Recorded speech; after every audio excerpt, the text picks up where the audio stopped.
e nós fizemos um evento relacionado ao futebol, tem uns 45, 50 dias mais ou menos, né?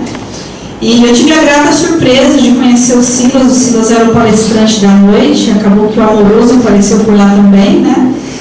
E o Silas foi uma presença marcante, né? Nós tivemos ali grandes exportadores e importadores, para nós clientes muito relevantes, pessoas de bastante influência na sociedade, do nosso meio, digamos assim.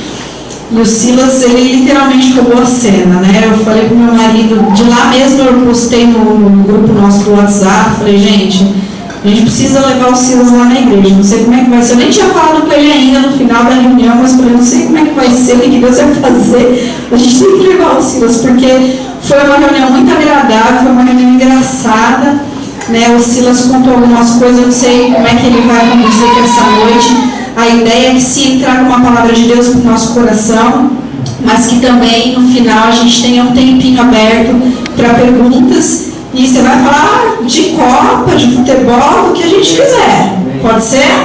Então tá, tem um monte de gente aí falando que a Copa é comprada, tem o São Paulo ali querendo passar mal, querendo saber umas coisas do São Paulo. Tem um monte de gente aqui querendo saber um monte de coisa, né? Quero agradecer em especial a esposa que veio com a família, então os filhos, ele tem, né, o Natan que joga lá no Catar, tá passando férias aqui, veio com a namorada. Obrigada a vocês todas, a filha por ter vindo, né, a banda. Cadê o Marquinhos? Marquinhos sentou, tá aí. Gente, muito obrigado mesmo por vocês terem vindo. Vocês são um presente de Deus para nós aqui. Grande honra e privilégio tê-los aqui. Você quer falar mais alguma coisa? Eu quero. Antes da gente trazer o Silas aqui na frente, só queria falar um pouquinho, né, do que me ajudou muito nisso foi o Google, né? E eu dei uma consultada no Google para saber um pouquinho do seu currículo, né? Porque nem todo mundo te viu jogar na seleção, porque a gente tem a geração Y aqui, né? Uma galera que nasceu, né, depois dos anos 80, que era pequenininho lá nos anos 90 e que não teve o privilégio de ver o Silas jogando na nossa seleção. Mas é uma honra tê-lo conosco. E o Silas, ele tem uma experiência ampla com o nosso esporte, o esporte mais amado do Brasil, que é o futebol. Na seleção brasileira, ele foi campeão do mundo no Sub-20, jogou também na seleção principal em 2 Copas, 86 e 90.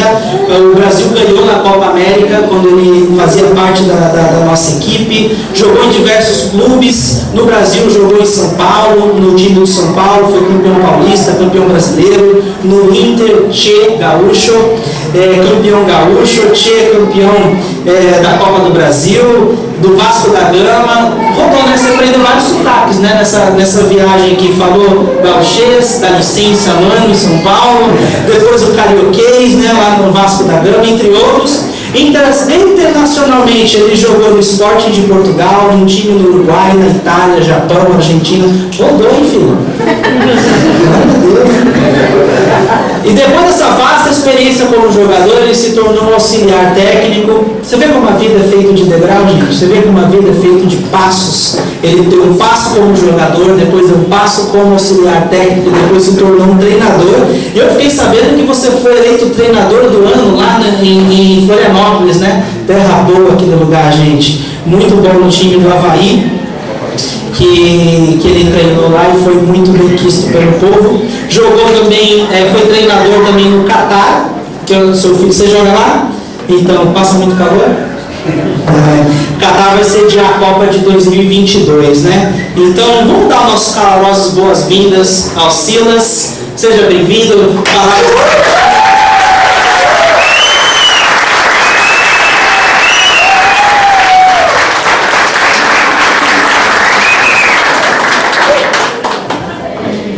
Amém, uma boa noite.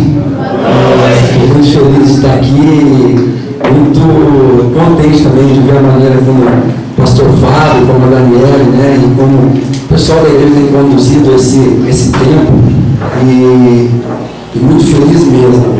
agradecer também o Marquinhos, né? A Michelle está ali, que é a esposa do Marquinhos, a Sara está ali junto com o Marcos Paulo, são sobrinhos nossos também, que também são parte da liderança aqui do ministério, né? A gente chama de ministério, porque realmente é um ministério, né? A gente não está preocupado, sabe, com dinheiro, não está preocupado com nada disso. O objetivo da banda é essa rapaziada que está aqui, ó, todo mundo vive disso aqui, todo mundo, maioria casados, com filhos.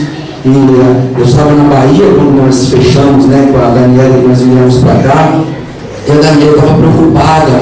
Falei, Daniela, não se preocupa com nada, porque é um ministério, é para abençoar as pessoas, assim como eu fui abençoado, tenho certeza que você também foi abençoado. Né? E Deus conduziu tudo de um jeito assim que é só por Ele. Né? O Gilmar, que é marido da Aline Barros, ele, quando ele era infantil no São Paulo, era profissional. E eu dei um versículo para ele, Josué 1, 8 e 9, e ele se converteu através daquilo ali. Eu só vim saber isso muito mais tarde. Quando eu liguei para ele, ele falou, olha, a Sara falou para mim, tio, puxa, tem um menino assim, menino de 26 anos, né? Ele é casado já e eu falei, vou levar para o Gil, porque eu não sei, eu sei que essa música é boa, mas até que ponto ela é boa para gravar CD, essa coisa, eu não sei, as partes técnicas, né? E aí o Gil também, de uma maneira muito legal, colocou o cara que trabalha com a Aline para ajudar a gente, e a gente está nesse processo, mas o principal de tudo isso é que Marquinhos tem um coração voltado para as coisas de Deus, e eu tive uma vez na Bandeirantes, lá com o Mauro Betti, filho de João Betti, o neto, conduziu o programa, eles convidaram o Nando Reis para cantar, e o Nando Reis pediu para eles convidarem um jogador. Eles disseram para o Nando Reis, você pode escolher um jogador do São Paulo. E ele me escolheu para lá, e eu fui. E ele tocou aquela segundo solo, que é dele, acho que a Cássia Aérea depois tocou essa música também. E eu ficava ali vendo ele tocar, parecia que não tinha mais ninguém ali. Parecia que ele estava sozinho, desfrutando daquilo que ele estava fazendo, e eu vejo isso na vida desses meninos. Eles estão desfrutando do que eles estão fazendo, porque o Nando Reis também está fazendo aquilo para ganhar dinheiro, mas ele tem um dom. O Marquinhos, a banda, essa menina toda está fazendo para agradar a Deus e para louvar o nome do Senhor. Então eu fico muito feliz com isso. Está a Eliane, minha esposa aqui, o Caleb, Natan, a Alana, o Leandro, que é namorado da minha filha, né, Leandro?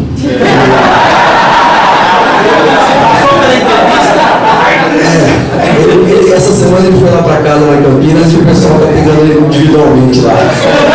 Ele joga lá no Catar, ele é goleiro, está de férias, chegou quarta-feira aqui. Né? E eu acho que a minha sobrinha está aí com o marido e. Está ali, minha sobrinha está ali, filha da minha irmã, com o Denilson. E a Loreninha está aí?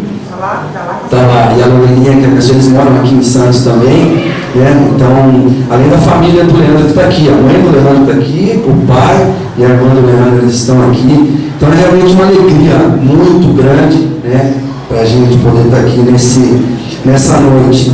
Estavam falando do motorista, né, nós viemos a 110, 120, mas dizem que até 120 Deus vai no carro.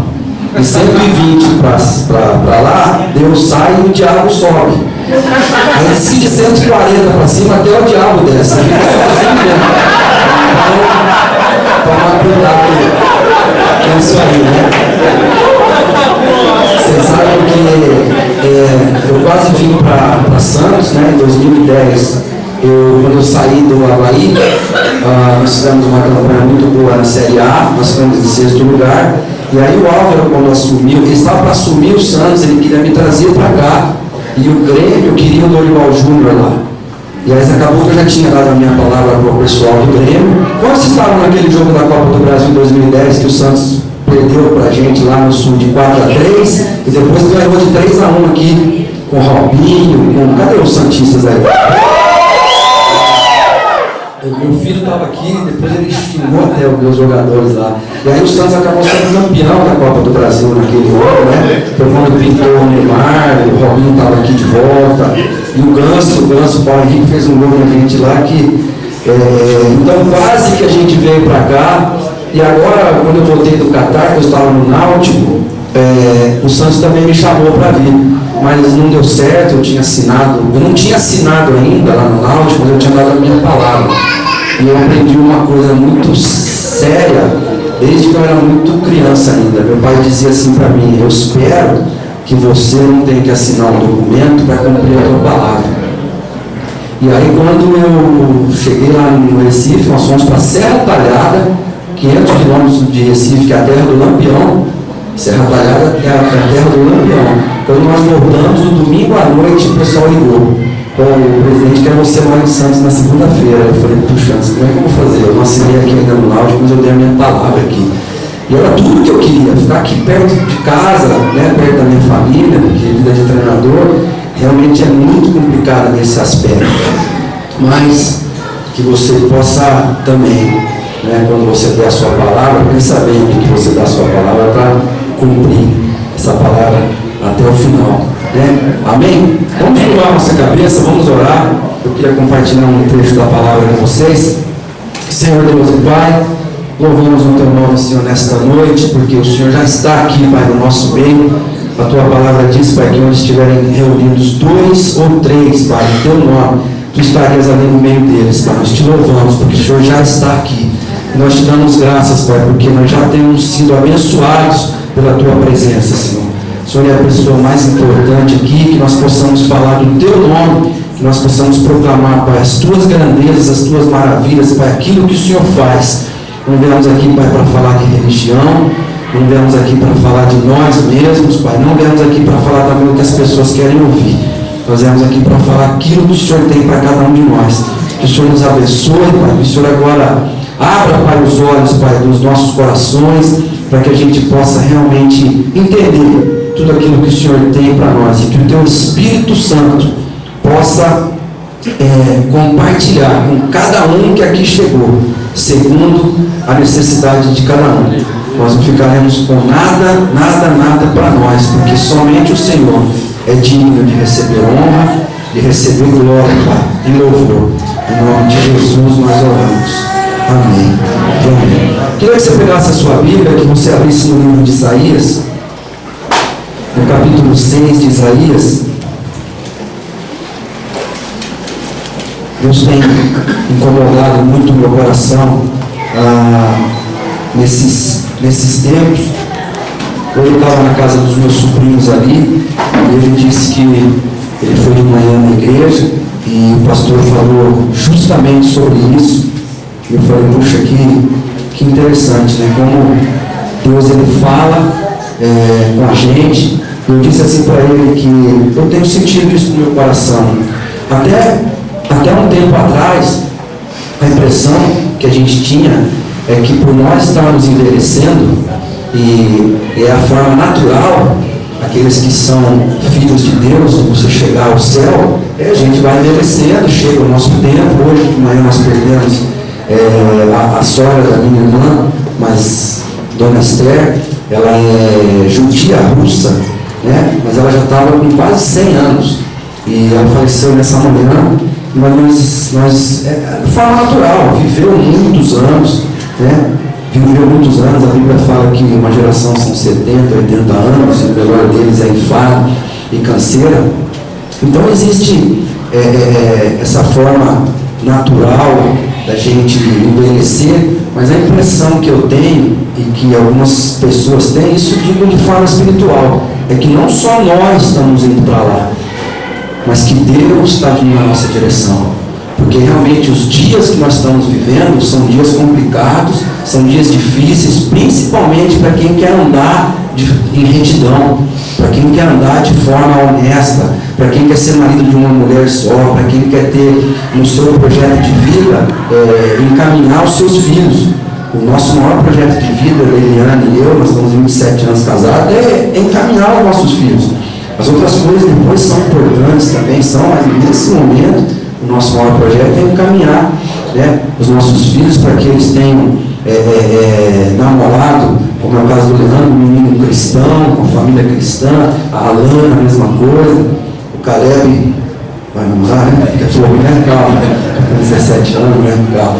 Mas para que a gente também, e também o pastor falou aqui na questão das nossas finanças, se a gente não tem fé para dar dízimo e ofertas, a gente não tem fé para receber nenhum milagre da parte de Deus. entender que na nossa vida espiritual existem leis espirituais e elas se cumprem, quer nós aceitemos ou não, quer nós queiramos ou não. A quem muito é dado, muito será requerido, cobrado. O juízo de Deus vai começar pela casa de Deus. Ou seja, pastor Fábio, Daniel, eu que estou falando para vocês aqui, se eu não viver aquilo que eu estou falando, eu não estou falando aqui de erro. Erro nós cometemos porque nós somos humanos. Estou falando de viver o erro. Às vezes de forma deliberada, porque o pecado não é ruim, não. O pecado é gostoso, mas é pecado. E o salário do pecado é a morte, não tem como. Então a gente precisa entender essa situação. Da mesma forma que eu julgo, eu também vou ser julgado. Então eu tenho entendido que nesses tempos a gente precisa realmente como é que nós estamos nos preparando. A Bíblia fala que nós somos peregrinos aqui. Nós estamos aqui, mas nós estamos de passagem. Então cuidado a gente ficar preocupado em acumular muita coisa, cuidado a gente ficar preocupado em como é que está você e eu em relação à nossa bagagem. A gente está fazendo a mala já, porque a qualquer momento eu acho que Deus fecha isso aqui, e aí nós vamos falar um pouquinho disso aqui até para entender melhor. Você já viu sua Bíblia em Isaías 6? Eu vou ler comigo. No ano em que faleceu o rei Uzias, eu vi o Eterno sentado sobre um alto e exaltado trono. A aba do seu manto preenchia todo o templo. Versículo 2. Em torno dele posicionavam-se serafins, cada um deles tinha 6 asas, com 2 cobriam o rosto, com 2 cobriam os pés e com 2 voavam. E ao mesmo tempo clamavam uns aos outros: Santo, Santo, Santo é o Senhor dos exércitos. Eis que toda a terra está plena da glória do Senhor. Ao som das suas vozes, os batentes das portas tremeram, e o templo ficou repleto de fumaça. Então disse eu: ai de mim, não tenho salvação, porque sou um homem de lábios impuros e vivo no meio de um povo de impuros lábios, e os meus olhos contemplaram o Rei, o Senhor dos exércitos. Imediatamente um dos serafins voou até onde eu estava, trazendo uma brasa viva que havia tirado do altar com uma tenaz. Com ela tocou a minha boca e declarou-me: vê, isto tocou os teus lábios, a tua culpa será removida e o teu pecado está perdoado. Em seguida, versículo 8, ouvi a voz do Eterno que dizia: quem hei de enviar? Quem irá por nós? Ao que prontamente respondi: eis-me aqui, envia-me a mim. Versículo 5 novamente. Então bradei eu: ai de mim, não tenho salvação, porque sou um homem de lábios impuros e vivo no meio de um povo de impuros lábios. E os meus olhos viram o Senhor, contemplaram o Rei, o Senhor dos exércitos. Aqui tem 3 situações para a gente refletir e tentar entender e colocar na nossa vida, no nosso dia a dia. Porque a palavra de Deus, a gente escuta muito, a gente escuta vários pregadores de várias linhas, e eu tenho certeza que você já ouviu essa própria mensagem, talvez até com interpretações diferentes da que eu vou passar para você, mas o segredo não está nisso. Porque a palavra de Deus, ela se explica por si só. A grande questão é nós não sermos ouvintes somente da palavra, mas nós sermos praticantes da palavra. A gente colocar a palavra de Deus, fazer disso hábito, e assim Deus, Ele vai dando mais coisas para a gente, à medida que a gente vai praticando, à medida que a gente vai obedecendo a sua palavra. Aqui no versículo 1, ele diz o seguinte: no ano da morte do rei Uzias, eu vi o Senhor assentado sobre um alto e exaltado trono. É fundamental para a vida de um ser humano, para a vida de um cristão, que ele tenha um encontro com a pessoa do Senhor Jesus, um encontro com Deus. Nós temos aqui na palavra de Deus inúmeros personagens bíblicos, muitos deles nós nos identificamos com eles, que tiveram visões de Deus, que tiveram sonhos de Deus, que tiveram encontros com Deus, e essas pessoas nunca mais foram as mesmas. Você mesmo, se você olhar para a sua vida, quem era você antes de conhecer a Deus, quem é você hoje, depois que você conhece a Deus, aquilo que mudou na sua vida. Se nós pensarmos, por exemplo, na vida de Abraão, imagina Deus falou assim para ele: sai da tua terra, da tua parentela, para uma terra que eu vou te mostrar. Imagina se Deus falar para você: sai, pega teu carro aí e sai que eu vou te mostrar no caminho. Mas para onde que nós vamos? Sua esposa fala: não sei. Deus vai mostrar. Quando Deus falou para Noé: constrói uma arca, que eu vou mandar um dilúvio, nunca tinha chovido na terra. Não tinha chovido na terra ainda. Imagina os amigos de Noé falando: esse cara está maluco. A gente não sabe nem o que é isso, o cara está construindo uma arca. Mas Noé, depois desse encontro com Deus, nunca mais foi o mesmo. Se a gente pensar na vida de Paulo, que antes era Saulo, que perseguia a igreja, até que Jesus falou para ele: Paulo, ele disse: quem é, Senhor? Eu sou Jesus a quem você está perseguindo. Depois dali, Saulo se transformou em Paulo, e hoje talvez seja um dos personagens da Bíblia mais lidos e que tem talvez mais coisas para ensinar para você e para mim. Tanto que Paulo disse assim: foi-me dado um espinho na carne por causa das revelações. Ou seja, ele ficou com aparentemente um problema, que alguns dizem que era uma cegueira, alguns dizem que era cegueira, porque em alguns textos ele fala assim: a salvação é de próprio punho, o restante não, mas a salvação é de próprio punho. Era um cara que vivia doente, principalmente no final da sua jornada, porque ele andava com Lucas, praticamente a tiracolo. O médico Lucas era companheiro de Paulo. Então era um cara que vivia doente, mas depois do encontro que ele teve com a pessoa de Jesus, ele nunca mais foi o mesmo. Se você olhar para a vida de José, José passou tudo o que ele passou, o que os irmãos dele fizeram com ele, mas o que José sabia? José sabia que Deus dava sonhos para ele, e que aqueles sonhos, cada vez que ele caminhava, os sonhos iam se cumprindo. Então José teve uma experiência com Deus que mudou totalmente a vida dele.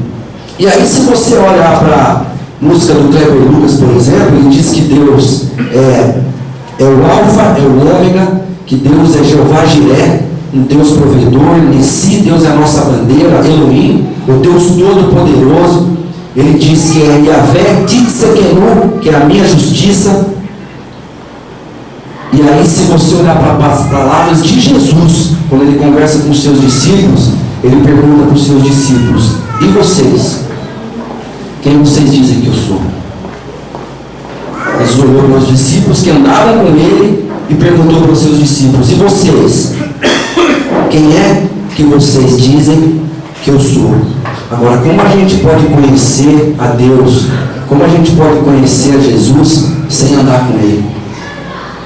Como a gente pode sair da teoria na nossa vida cristã e ir para a nossa vida prática se a gente não anda com ele, se a gente não conhece a Deus? Eu me lembro que quando eu estava na Argentina e o time do Japão queria formar lá no Japão um trio Miller, Careca e Silas, que foi o trio que nós tivemos no São Paulo. Nós tivemos muito sucesso lá naquela época. Eu estava jogando na Argentina, voltei aqui para São Paulo e eu saí naquela manhã e quando eu cheguei em São Paulo, eu orei a Deus e o devocional era o seguinte: Senhor, que eu possa olhar somente para Ti nesse dia de hoje, que eu não olhe mais para lugar nenhum. Eu tinha tido um problema de pubalgia quando eu fui para a Argentina, então eu fiz um contrato que não foi um contrato bom quando eu fui para lá, no meu primeiro ano. Quando acabou o primeiro ano, o pessoal do Japão me ligou e eu vim aqui para o escritório do meu empresário em São Paulo. Quando eu fiz essa oração, eu falei: Deus, que eu possa olhar só para o Senhor esse dia de hoje. E entrei na sala. E Colossenses 3,15 fala assim: seja a paz de Cristo o árbitro no vosso coração. Então eu falei, Deus, se é para eu ir para o Japão, que eu sinta paz e alegria. Aquela paz e aquela alegria que você sente quando você sabe que está fazendo a coisa certa. Mas se for para não ir, que eu me sinta mal. Sabe aquele frio que dá na barriga, aquela coisa assim, quando a gente vai pregar, não sei, o pastor Fábio, depois passa porque você está na mão de Deus, então você vem aqui para falar o que Ele quer, passa porque Ele vai te dando o que fala, você tem que se preparar. Mas é aquele frio assim, um frio ruim, né? E aí o japonês estava lá com o fotógrafo e a camisa do time, o time era o Kashiwa Reysol, né, o Itachi. O Careca já estava lá, eles já tinham contratado o Miller. E aí eu entrei, o empresário estava comigo, e aí eu comecei a me sentir mal ali. Senti mal, aí eu falei para uma filha, eu falei, Juan, posso falar com você? Ele falou, pode. Ele falou, o que ele é? Eu falei, eu não quero ir para o Japão. Aí ele falou pro japonês, olha, ele não vai para o Japão. Aí o cara falou assim para mim, mas isso foi em 94, o Brasil tinha acabado de ser campeão do mundo nos Estados Unidos. Ele falou assim para mim, mas Silas, o César Sampaio está no Japão. O Dunga foi campeão do mundo, está no Japão. O Jorginho foi campeão do mundo, está no Japão. O Leonardo, que foi campeão do mundo, está jogando no Japão. E você não quer ir para o Japão? Eu falei, não quero. Aí ele falou assim, é sua esposa o problema? Eu falei, não, ela me dá outros tipos de problema, mas isso aí não. É que eu falo isso quando ela não está, né? Agora que ela está, tem que falar também. Eu falei, não, ela já está comigo fora do Brasil, muito tempo, ela não é problema não. Aí ele tentou a última coisa. Ele falou assim, você quer mais dinheiro? Se você quer mais dinheiro, eu te dou mais dinheiro. E eu falei assim para ele, não passa por aí. E despedi lá no japonês e saí. Quando eu estava no corredor ainda, lá no edifício lá em São Paulo, o Espírito Santo de Deus falou comigo. Falou no meu coração, né? Falou na minha mente, no meu coração. Ele falou assim para mim, você fez muito bem em ouvir a minha voz. E o cara me ofereceu muita grana, hein?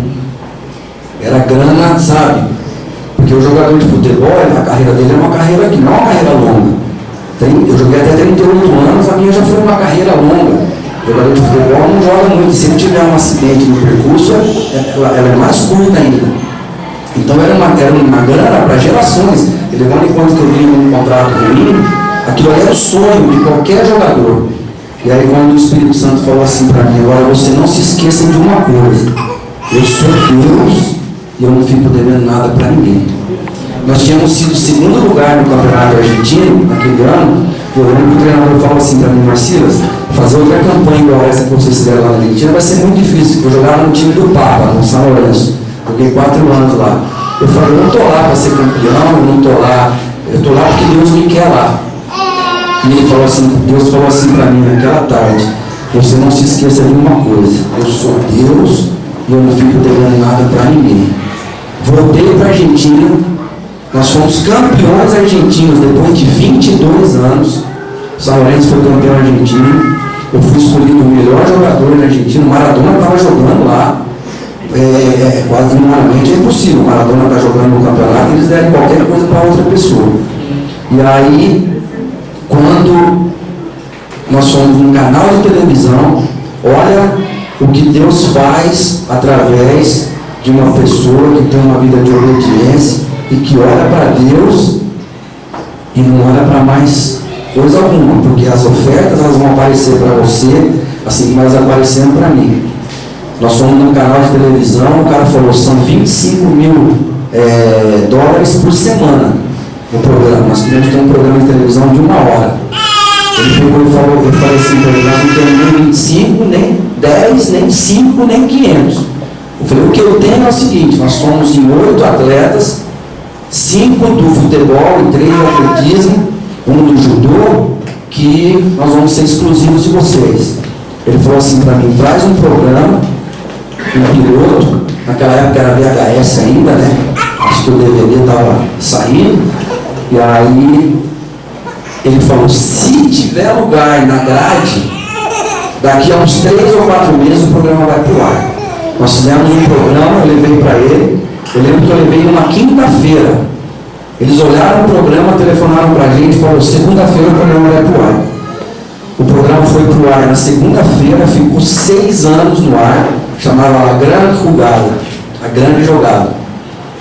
Aí apareceu um judeu, que ele tem um escritório hoje lá na Avenida do Libertador, do lado do Obelisco, com mais de 80 pessoas trabalhando no escritório. Ele me ligou e falou: quero falar com você. Depois não. Ele falou: eu sou judeu, não compartilho da tua fé, mas eu acompanho você desde o primeiro dia que você chegou aqui. A minha filha é apaixonada pelo lateral esquerdo, que também era judeu. Ele falou: eu quero ajudar você nesse programa. E eu não sabia de nada. Eu falei: tá, você quer ajudar como? Eu quero que você coloque só o nome e o nome da minha empresa no rodapé lá do programa. Eu falei: põe no rodapé, no meio do pé, na cabeça, onde você quiser. Ele falou: então a partir de hoje eu vou colaborar com $2.500 para o programa de vocês. Nós não gastamos 1 centavo. Hoje na Argentina tem mais de 15 cidades que tem trabalho de atletas de Cristo, que começou na minha casa, uma mesa sentado com 4 pessoas. Tudo porque quando você se dispõe, se coloca nas mãos de Deus, é como aquele menino dos pães e dos peixes, que Jesus falou para ele: o que você tem? Ele falou: eu tenho 5 pães e 2 peixes, tudo aqui para mim. Ele transformou aquilo que não era nada, ele transforma o seu nada em tudo como ele quer. Ele pega um menino que teve bronquite, eu tive bronquite, que perdeu a mãe com 5 anos, perdeu o pai com 20 anos, e ele transforma num jogador. Uma senhora uma vez profetizou para mim em Florianópolis, quando eu fui lá com São Paulo pelas primeiras vezes, ela falou assim: Deus está mandando dizer para você o seguinte: você não vai ser conhecido, você vai ser muito conhecido mundialmente, mas não por você ser um atleta, nem um jogador de futebol, mas por você ser um cristão. E eu fiquei feliz com aquilo. Gosto de futebol, sempre amei aquilo que eu gosto de fazer, mas ela falou: você vai ser conhecido por você ser um cristão. Quem é Deus para você? Quem é Deus para mim?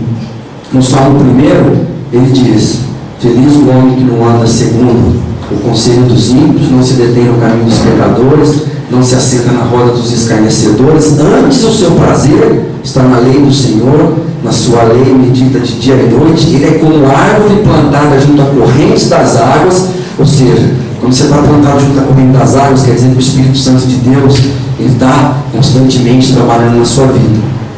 E no devido tempo dá o seu fruto, que as suas folhas não murcham nem secam, tudo o que ele faz prospera. Quem é Deus para você? Quem é Deus para mim? É muito importante a gente ter esse relacionamento com Deus. Eu tenho uma galera lá em Campinas que a gente costuma ir orar lá na igreja, chama o grupo, chama Intercessores na Brecha. E a gente está sempre lá domingo, a gente vai para casa, põe a criançada para dormir e tal. E aí quando eu estou legalzão com a Eliane, né, eu falo: amor, vou para a igreja orar, o pessoal está esperando, a gente vai para a igreja orar. Quando eu estou na presença de Deus, o que eu percebo é o seguinte: primeiro, eu sinto que pequeno que eu sou quando eu estou na presença de Deus. E aí eu peço para Deus: Deus, me limpa, me purifica. Eu entendo a minha dependência de Deus. Até aquelas coisinhas pequenas começam a vir à tona. E aí Deus, o que Ele faz? Primeiro Ele me esvazia de mim, depois Ele me enche dele.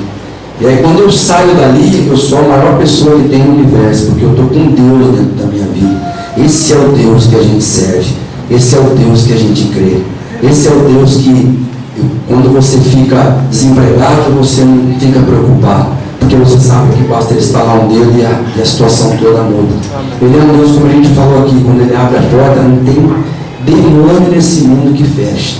Agora, às vezes ele fecha a porta porque ele quer trabalhar o seu interior, ele quer trabalhar a sua vida espiritual, ele quer fazer você olhar para as coisas, né? A Bíblia fala que o homem natural, ele não discerne as coisas espirituais, porque ele está vivendo na carne, na carnalidade. O homem espiritual entende as coisas de Deus, porque é o Espírito que trabalha na vida dele. Na sua vida e na minha vida, a última palavra, quem tem que ter é Deus. Aí no versículo 5, ele diz o seguinte: então bradei eu, ai de mim, não tenho salvação, porque sou um homem de lábios impuros. Paulo disse assim: esta afirmação é fiel e digna de toda aceitação, que Cristo veio ao mundo para salvar os pecadores, do qual eu sou o principal.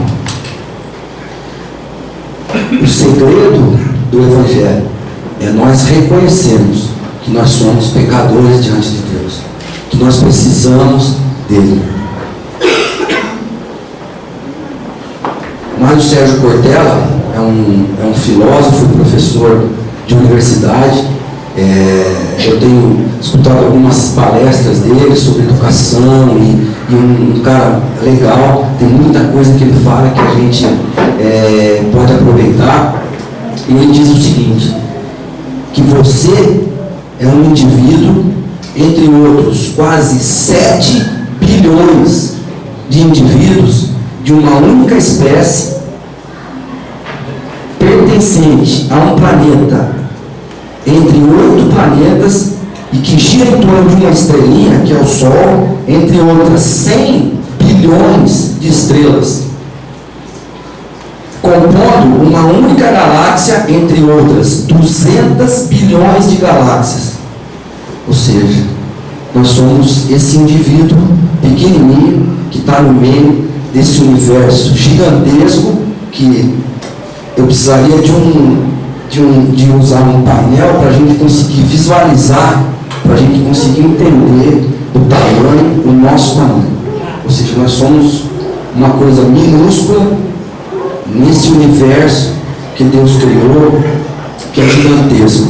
E não está muito longe do que a palavra de Deus fala. Porque quando você acorda de manhã, ou pelo menos quando eu acordo de manhã que eu vou fazer a minha oração, eu falo: Deus, muito obrigado, porque pelas tuas misericórdias que se renovaram nessa manhã sobre a minha vida e que são a única razão de eu não ser consumido. A Bíblia diz assim que misericórdia é Deus não dá para você e para mim aquilo que a gente merece. Porque a palavra de Deus diz que as misericórdias dele são a causa de nós não sermos consumidos. Olha como nós somos pequenos e o que é que nós merecemos. E graça, a Bíblia diz que é um favor imerecido que Deus dá para você e que Deus dá para mim. A graça é Deus dar para a gente aquilo que a gente não merece. Por isso que quando aquela viúva estava orando a Deus, ela batia no peito e não ousava levantar os olhos para cima. E disse que Deus aceitou a oferta dela e não aceitou daquele que falava: Deus, eu não sou como esses aí, pecadores. Então nós precisamos reconhecer isso, que nós somos pequenos, que nós somos pecadores e que nós precisamos de Deus. E Ele, segundo a sua misericórdia e graça, diz a sua palavra, que Ele conhece a nossa estrutura. Ele conhece a sua estrutura, Ele conhece a minha estrutura, e diz que Ele não nos julga segundo a nossa maldade, segundo a nossa iniquidade, porque Ele sabe que nós somos pó. Ele conhece a sua estrutura, Ele conhece a minha estrutura. Quem sou eu? Quem é você? Essa foi a segunda situação que o profeta viu aqui. Mas tem mais uma, que também está no versículo 5, que ele diz o seguinte: ele disse: ai de mim, não tenho salvação, porque sou um homem de lábios impuros e vivo no meio de um povo de impuros lábios. Qual é o contexto que eu e você estamos vivendo hoje? Eliane veio com a Carol esses dias para cá, no dia do jogo, no dia do jogo da seleção, né? Que você veio para São Paulo? Não, você veio buscar o Leandro no aeroporto. Foi no dia do jogo, não? Quarta-feira. Na quarta-feira, ela veio com o Leandro, chegou do Catar, e elas vieram buscar o Leandro aqui no aeroporto. A família do Leandro veio daqui de Santos, né? Foi para São Paulo. E eu estava muito preocupado, porque o contexto que a gente vive hoje é um contexto de muita insegurança. Tanto é que ontem eu li eu vi no noticiário da televisão que os caras na Marginal Pinheiro, quando teve um engarrafamento, eles fizeram um arrastão, tinha um cara no carro que era um soldado, que acabou matando um dos bandidos, e parece que o outro que estava na moto do outro lado atirou, e o tiro atravessou o carro do soldado e matou 2 pessoas que estavam do outro lado, que não tinha nada a ver com nada. Esse é o contexto que nós estamos vivendo hoje. Nós temos que orar a Deus para Ele enviar os anjos para cuidar da gente, temos, mas é um contexto de insegurança que a gente vive hoje. As crianças, por exemplo, para nós são crianças, né? Que nós vamos ser sempre crianças para nós, não tem jeito. O Natan vai levar a Lana para a casa dela e a gente não dorme. Eu acho que você é assim também quando o seu filho está na rua. De carro, dirigindo, a Carol mesmo, e o Leandro, ontem foram para a pizzaria depois da reunião da igreja, e a gente não dorme, né? Ela fica lá em casa e ela acorda a cada 5 minutos, cadê as crianças? Cadê as crianças? A gente deixa a porta aberta e fala, quando vocês chegarem, passa aqui no quarto para dar um beijo, para a gente saber que está todo mundo aqui. O Caleb também foi, não sei aonde lá para comer pizza, depois foram assistir a luta e cumprimos tudo, mas é uma preocupação. Por quê? Porque o contexto que a gente vive hoje é um contexto muito complicado. Eu do futebol, eu convivo no meio de gente que diretor de futebol, presidente de futebol, acaba o jogo, os caras vão beber. E não é cerveja, os caras bebem uísque pra cima e vai. E aí, muitas vezes eu vou lá com os caras e eu não bebo. Não faz parte da minha vida. E eu fico lá um pouquinho, tal, depois você tem que ir embora. Nós fomos para, estava comentando com o pastor Fábio, nós fomos para a Romênia, já todo mundo tinha parado de jogar. A seleção de 94, que foi campeã do mundo, foi convidada para jogar na Romênia. Aí 2 não puderam ir, eles me convidaram para ir no lugar de um deles, né? Eu não estava naquele grupo de 94, mas fui. Chegamos lá em Bucareste, fomos para uma cidade, subimos num avião, estavam os jogadores romenos, as esposas, os filhos e as avós. E nós e a nossa seleção brasileira. Fomos lá na cidade, jogando. Quando nós voltamos, que nós chegamos no aeroporto, as mulheres e as avós com os filhos foram para os carros. E nós subimos no ônibus e fomos para o hotel. Cheguei lá no hotel, subi, era lá em cima no restaurante. Quando eu entrei, tinha uma mesa, quase que do tamanho aqui da sala assim, tinham 15 mulheres sentadas na mesa. E eu falei para o Popesco, que o jogador que jogou no Barcelona, na seleção romena, eu falei, as esposas de vocês já estão aqui? Ele falou, não, isso aí é para vocês. Eu falei, como assim para nós? É para vocês. Eram todas prostitutas, uma mais bonita que a outra. E aí eu falei, então tá. Aí sentamos lá no fundo, tá o Tafarel, o Jorginho, eu, o Paulo Sérgio, o Mazinho, o Bebeto, né? Todos os jogadores que são cristãos ali na seleção, os outros, cada um, como viu que sobrou um monte, cada um tratou de abraçar o máximo que eles podiam. Sentaram na mesa assim, e você viu o olho saltando assim, ó. É o contexto que a gente vive. Para nossa surpresa, nós jantamos. Quando eu acabei de jantar, falei pro Jorge, vamos embora que acho que já deu pra gente, né? Não tem nada pra gente fazer aqui. Ele falou, vamos. Nós saímos, quando nós passamos na mesa assim, se eu falar os nomes para vocês, logicamente uma questão de ética eu não vou falar, mas se eu falasse os nomes dos caras para vocês que ficaram desapontados de ver a gente descer e ir embora, vocês iam falar, puxa vida, nós descemos, quando nós chegamos lá embaixo, para nossa surpresa, um monte deles desceu para ir embora, porque ficaram constrangidos. Nós andamos com esses caras há quase 20 anos. E às vezes você não precisa falar uma palavra para o cara perceber que você tem princípios e que você tem honestidade para com a sua esposa. E aí os caras falam, o que está fazendo aqui? A gente vai embora também, não vamos ficar não. Pode ser que outro dia depois tenham ido, porque é assim.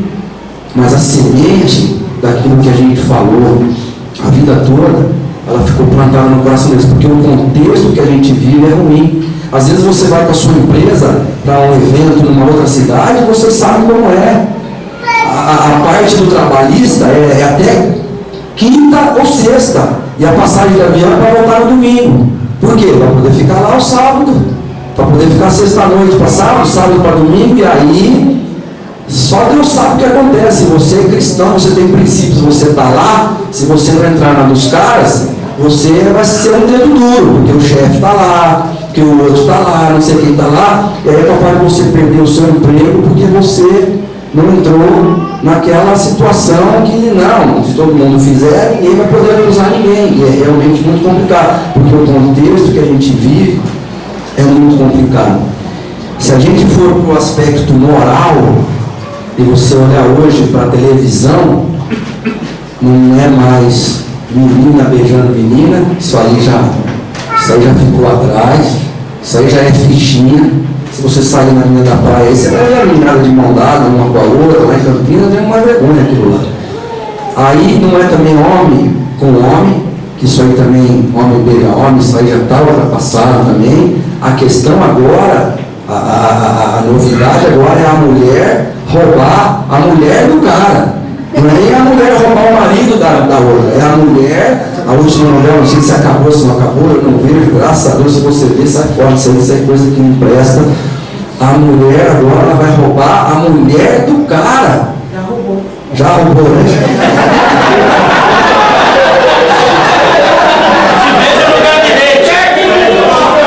Foi uma reunião do pastor na segunda-feira. Mas por quê? Porque o contexto que a gente está vivendo hoje, se você ver esse aspecto moral, é isso que está acontecendo. Aí você vem para a minha área, que é a área do futebol, e você fala assim, foram 30 milhões de reais que foram gastos para construir os estádios.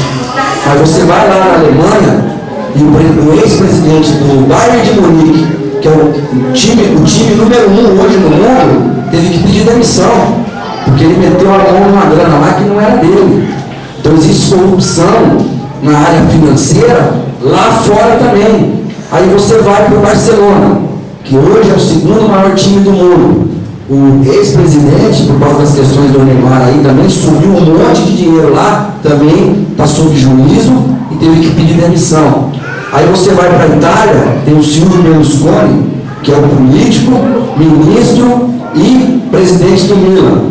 A questão lá não é só grana não, lá é menor de idade, ele se envolveu com meninas menores de idade, um rolo que não tem tamanho. Aí você vai para a FIFA, tem um delegado sul-africano que está sendo investigado não pela FIFA, ele está sendo investigado pelo FBI, talvez não tenha Copa em 2022, talvez não tenha Copa, não sei se alguém vai perguntar para mim sobre a Copa 2022, não pergunte, porque talvez não vá ter, porque o FBI está investigando esse cara, porque venda de voto, venda de não sei o quê.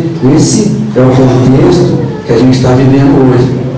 Ricardo Teixeira também, ex-presidente da CBF, está sob julgamento, teve que se mudar para os Estados Unidos, eu não sei a confusão que é. Aí você olha para os clubes aqui no Brasil, você vê o problema que é. Se a gente olhar para a política, a gente vê todo mundo tentando quebrar tudo que é estádio, porque você olha para a educação. O cara falou que a Costa Rica, 95% da população tem educação lá. Ou seja, é alfabetizada. E aí a gente olha para o Brasil e a gente vê, eu tive agora em Nazaré das Farinhas, terra do Vampiro, 230 km de Salvador, fazendo lá o Caravana do Esporte da Unicef, da ESPN. Gente, vocês não têm ideia do que é aquilo lá. E aí o povo fica mesmo revoltado. Mas esse é o contexto que a gente está vivendo. Mas aí, a gente não pode falar só da área moral, da televisão, da área do futebol, que diz respeito à política e às igrejas. A gente fala de igreja católica hoje, você ouve falar de pedofilia em todo lugar. Aqui no Brasil, fora, aí vem para a nossa igreja, a igreja evangélica. Nosso pastor falou outro dia lá em Campinas, que hoje o anel do pastor é tão grande que ele não precisa nem expulsar o demônio, mas só bater na cabeça do crente e levar o sozinho. É cômico, mas essa é a realidade. Essa é a realidade. Tem muitos pastores hoje, alguns são até amigos nossos, que vai para um café de pastores, primeiro vai o carro na frente com o fotógrafo e o câmera, depois ele desce. Aí quando ele desce, ele parece que ele está indo para o Oscar. Infelizmente. E aí, o que eu tenho percebido é que existe hoje uma igreja dentro da própria igreja. E essa é a igreja que nós cantamos aqui, essa é a igreja que nós queremos fazer parte dela, que é uma igreja que ainda está atrasada, mas é a igreja ainda que ora, é a igreja que jejua, é a igreja que se consagra, é a igreja que crê que aquele que vai tomar a vingança no seu lugar é Deus. A gente não precisa se vingar de ninguém. É a igreja que dá dízimo, é a igreja que dá oferta, é a igreja que sabe que a nossa vida, que o futuro dos nossos filhos, ela depende único e exclusivamente de Deus. Que a gente possa perceber isso. Por isso que eu digo, nós estamos vivendo tempos difíceis. Se você abrir a sua Bíblia aí, eu queria que você abrisse sua Bíblia comigo, e eu vou terminar com isso. Abre sua Bíblia, por favor, lá em Timóteo, 2 Timóteo, no capítulo 3. A palavra de Deus diz lá em Romanos, né? Rogo-vos, irmãos, pelas misericórdias de Deus, que apresenteis os vossos corpos como sacrifício vivo, santo e agradável a Deus, que é o vosso culto racional, e não vos conformeis com este século, com este mundo, com aquilo que você está vendo. A gente está na contramão, e a gente tem que andar na contramão. A gente paga um preço às vezes mais caro, um preço alto, mas se a gente desanimar, vai ficar na mão só dos bandidos. 2 Timóteo 3 diz o seguinte: sabe, entretanto, disto, nos últimos dias sobrevirão tempos terríveis. E agora, o que eu vou ler aqui, você vê se não é isso que a gente está vivendo hoje já. Os homens amarão a si mesmos, serão ainda mais gananciosos, arrogantes, presunçosos, blasfemos, desrespeitosos aos pais, ingratos, ímpios, sem amor, incapazes de perdoar, caluniadores, sem domínio próprio, cruéis, inimigos do bem, traidores, inconsequentes, orgulhosos, mais amigos dos prazeres do que amigos de Deus, com aparência de piedade, todavia, negando o seu real poder. Afasta-te, porém, desses. Eu creio que, se você olhar para aquilo que a gente está vivendo hoje, você vai concordar comigo que nós estamos vivendo esses tempos já. Mas se você está aqui, e se eu estou aqui, é porque nós queremos andar de maneira diferente.